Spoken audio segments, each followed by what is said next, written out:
मित्रांनो, तुम्हाला माहिती आहे का, आपल्याला दरवेळेस प्रश्न पडत असतो की देवाने असं का झालं. एखादी वाईट गोष्ट घडली आपल्यासोबत की आपण देवाला दोष देतो. म्हणजे देवाने असं का केलं, आपल्यासोबतच असं का होतं वेळोवेळी. किंवा एखादे संकट आलं मोठं, एखाद्या शहरावर संकट आलं, एखाद्या कुटुंबावर संकट आलं, तर आपण नेहमी म्हणतो देवाने याच्यासोबत असं नव्हतं करायला पाहिजे, देवानं याच्यासोबत जे केलं ते चुकीचं केलं. यावेळेस देवाने जो न्याय केला तो चुकीचा केला. देवाचा न्याय कुठे आहे? देवाने ही गोष्ट का केली? ह्या परिवारासोबत ही गोष्ट व्हायला नको होती. तर तुम्हाला माहिती आहे का, असं आपण ज्या वेळेस प्रत्येक वेळेस देवालाच का दोष देतो, तुम्ही देवालाच का दोषी ठरवता, तर देव असं म्हणतो की तुम्ही हे जे प्रत्येक वेळेस मला दोषी ठरवता, यामागे कारण काय?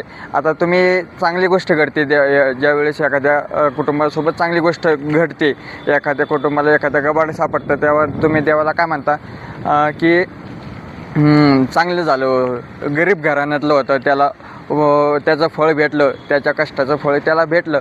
पण ज्यावेळेस काहीतरी चुकीचं घडतं, पण मग तुम्ही देवालाच का दोष देता? चांगलं झाल्यावर का दोष देत नाही?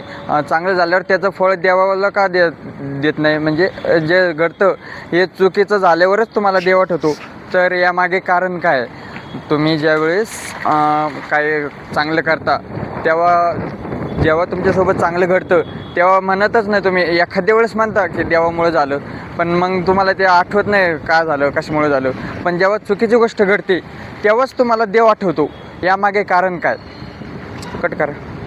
तर मित्रांनो, हे जे तुमच्यासोबत घडतं आहे याचं प्रत्येक कारण हा देव नसतो. प्रत्येक कारणामागं तुम्ही जे करताय हे तुमच्या मागं जे देव आहे ते फक्त तुमच्यासोबत असतो. तुम्हाला जे समजायचं ते तुम्ही समजू शकता. चांगली गोष्ट झाली देवाने घडवली, वाईट झालं हे देवानेच घडवलं, तर असं नाही आहे. देव हा फक्त तुमच्यासोबत असो. जसं अर्जुनासोबत श्रीकृष्ण असतात, तसंच तुमच्यासोबतही देव आहे. जसं अर्जुनासोबत घडलं, अर्जुनाच्या समोर जे होते ते अर्जुनाचेच साथी होते, अर्जुनाचेच परिवारातले होते. मग देवानेच त्यांना नाही मारलं, अर्जुनाकडून त्यांच्याकडून मारून घेतलं, कारण की अर्जुनाला धर्माचं रक्षण करायचं हे देवाने सांगितलं, देवाने स्वतः केले नाही. तसंच तुमच्यासोबत असतं. देव चांगलं घडो वाईट घडो हे तुमच्या चांगल्यासाठी असतं. म्हणजे जे तुम्ही बोलताय, जे तुमच्यासोबत घडतं आहे, चांगलं घडो किंवा वाईट घडो, हे देव सोबत असतो तुमच्या. तुम्हाला आत्मबळ देण्यासाठी देव तुमच्यासोबत असतो. मग तुम्हाला जे समजायचं ते समजू शकता तुम्ही. पण जर देव आहे की नाही हा जर प्रश्न असेल तुमचा, तर देव नक्कीच तुमच्यासोबत आहे. तुम्ही फक्त जे करताय ते चांगलं करा, जे घडतंय त्याला घडू द्या, आणि जी गोष्ट होणार आहे ही देवाने घडवली असं समजून तुम्ही त्या गोष्टीसमोर जा, त्या गोष्टीला सामोरे जा. तेच तुमचं जे आहे, तेच तुमचं जे आपण बोलू शकतो तेच तुमचे कर्म आहेत. तुम्ही फक्त चांगली गोष्ट करत राहा, देव नक्कीच तुमच्यासोबत राहील.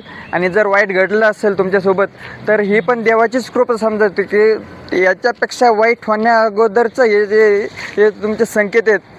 तुम्ही त्यापासून वाचू शकता, येणाऱ्या संकटावर तुम्ही टाळू शकता. म्हणून हे छोटे छोटे जे संकट आहेत हे घडत असतात, आणि याच्यावर उपाय काय हा तुम्हाला शोधायचा आहे.